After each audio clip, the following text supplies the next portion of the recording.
Welcome to another episode of Heroes Finest, where we discuss, review, and reveal the latest and the greatest in the superhero realm. And today we're going to be talking about the season finale of Falcon and the Winter Soldier.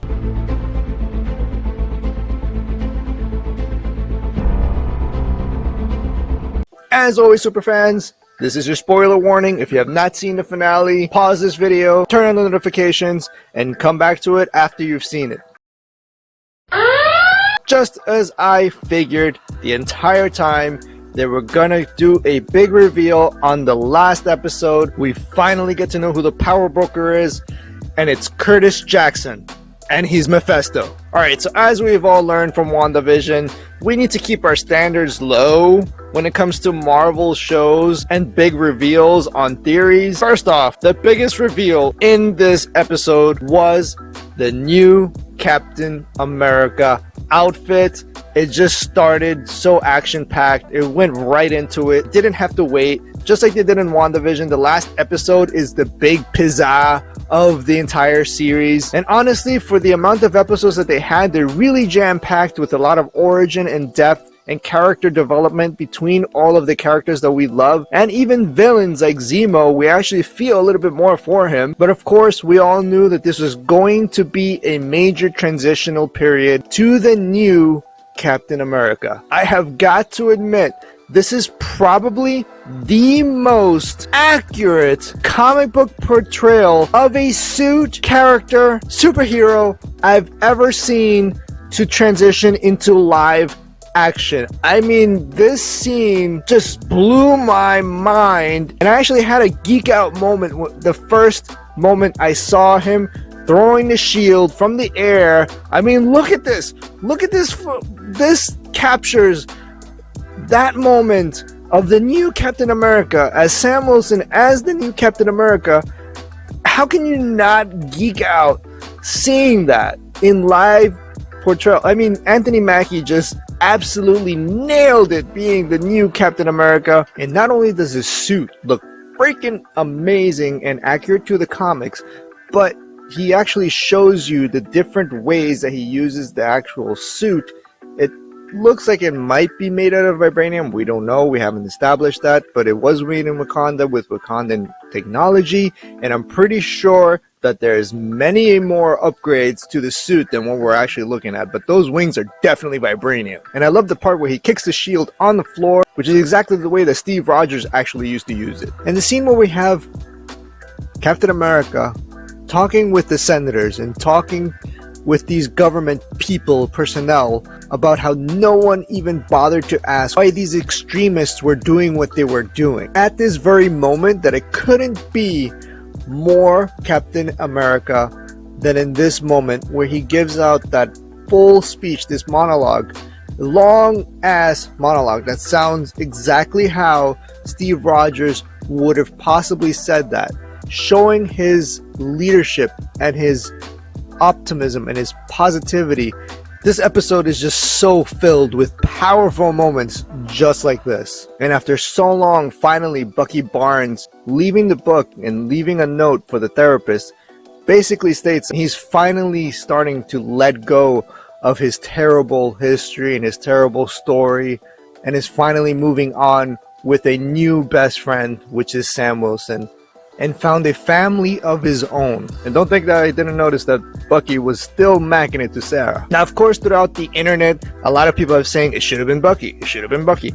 Bucky was broken, is still broken. And the whole point of this entire series is that we went from Falcon and the Winter Soldier, and the most genius thing that Marvel would ever do on a show is finish it off with Captain America and the Winter Soldier. And now we have finally passed down the mantle of the new Captain America. And it is super dope in the way this was done. And the fact that we got to see Bucky healing from all of the damage done over 90 years of basically war and doing things that he did not want to do, and find a friendship of someone that it has the same heart and ideals as Steve Rogers, the original Captain America. And I love the choices on the outfit and the star in the middle. And the emblem in the middle is exactly like the one that Captain America wore in Captain America and the Winter Soldier. It just means so much. Because in the original suit that Captain America wore, Steve Rogers, in the Captain America and Winter Soldier movie, there's 3 stripes. And if you look at the Falcon's new outfit, it only has 2 stripes. And the missing stripe, typically in the military way, means a fallen soldier. And the fallen soldier here is actually Steve Rogers out of the trio of Sam Wilson, Bucky Barnes, and Steve Rogers. And John Walker actually comes back and kind of redeems himself from being a complete psychopath. They did kind of change it in a way that he is still trying to be a good guy.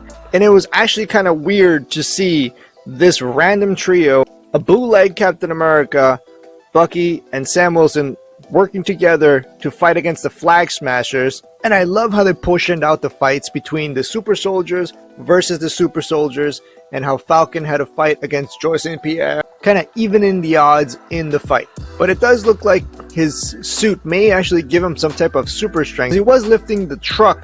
Although you can say that the thrusters were actually helping him out a lot, he was the one that was actually holding the truck.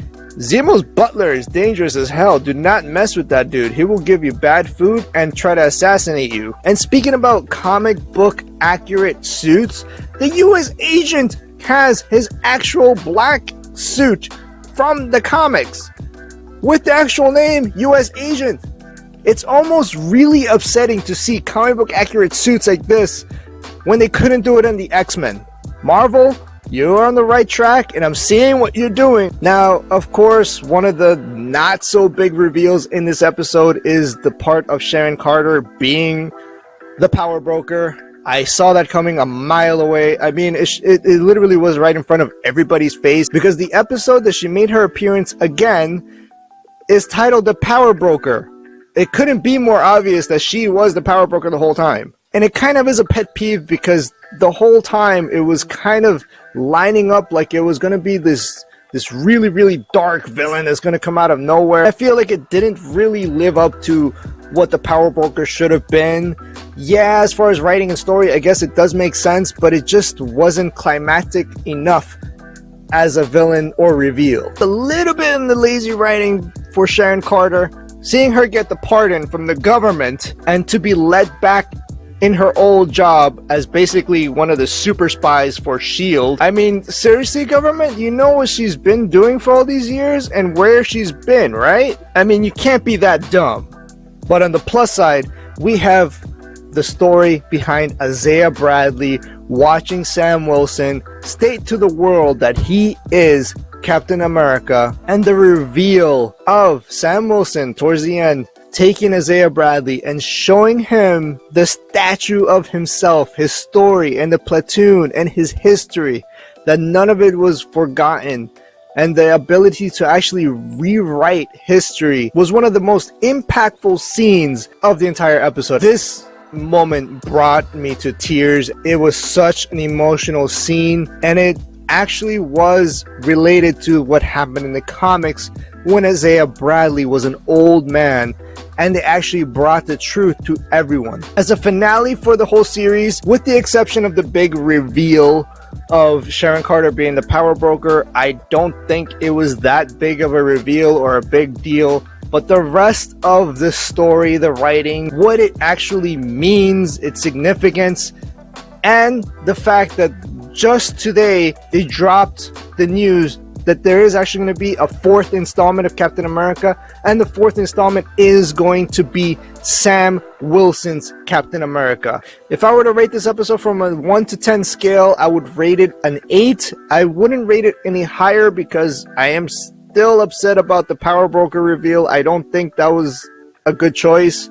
They should have done a little bit better with that. I would have been a little bit happier if it was actually Thunderbolt Ross or even Madam Hydra. But what do you guys think? What was your favorite part of the whole series? Were you happy with the conclusion?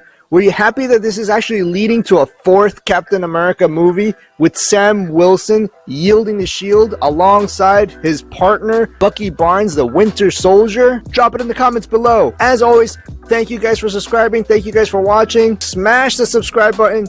Give us a like. Turn on the notifications. And if you want to show some support for the channel and get some cool collectibles or apparel, I dropped the link to our shop in the description below. This series was awesome. I personally loved it a bit more than I did WandaVision. Yes, I do still like WandaVision, and I thought it was awesome and entertaining, but this show really was just so badass with its fight scenes, its villains, its heroes, and its character development on all of these characters and their real life issues. I feel like this series just means a little bit more to a lot of people around the globe. Until the next Superfans, this is FitNerd, over and out.